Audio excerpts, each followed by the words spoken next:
நற்பவி நலம் பெறுவோம் வளம் பெறுவோம். இந்த காணொலியை பார்த்து கொண்டிருக்கும் அன்பு நெஞ்சங்களுக்கும் சப்ஸ்கிரைப் செய்த சொந்தங்களுக்கும் சேர்வராகினி அறக்கட்டளையின் சார்பாக பொன் பரமேஸ்வர சுவாமியின் ஆசீர்வாதங்கள், நன்றிகள். சாய்ராம்.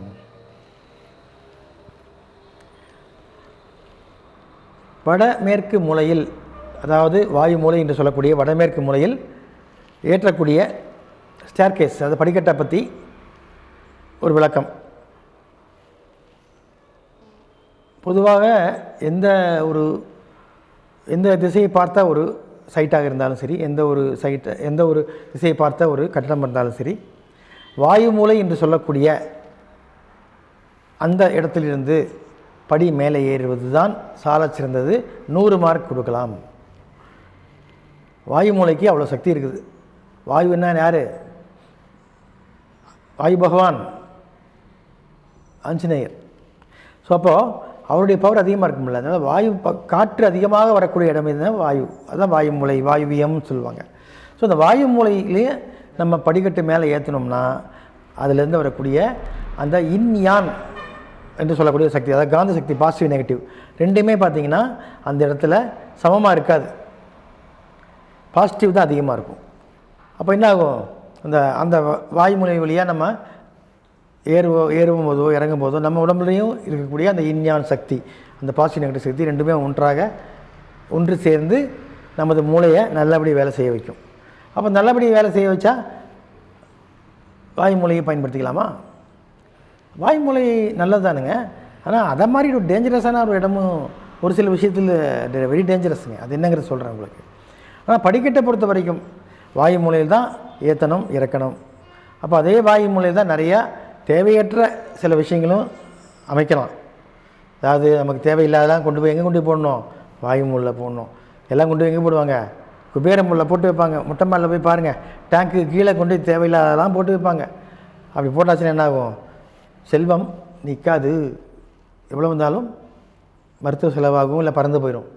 என்றைக்குமே குபேர மூலையில் இருக்கக்கூடிய என்ன இருக்கணுமோ அதான் இருக்கணும்.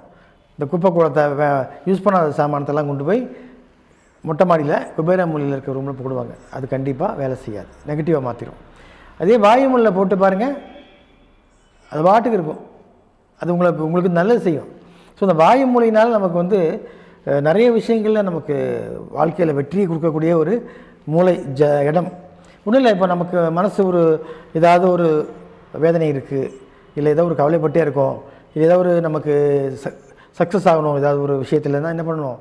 நீங்கள் வீட்டில் மொட்டை மாடிலையோ இல்லை உங்கள் ஹால்குள்ளேயோ அந்த வட மேற்கு மூலையில் போய் உட்காந்துக்குங்க. கிழக்கு பார்த்து உட்காருங்களேன், வடக்கு பார்த்து எப்படியோ ஒன்று உட்காந்துக்குங்க. உட்காந்து நீங்கள் உங்கள் மூச்சை நீங்கள் கவனித்து பாருங்கள். அப்போ ஆட்டோமேட்டிக் என்ன ஆகும்?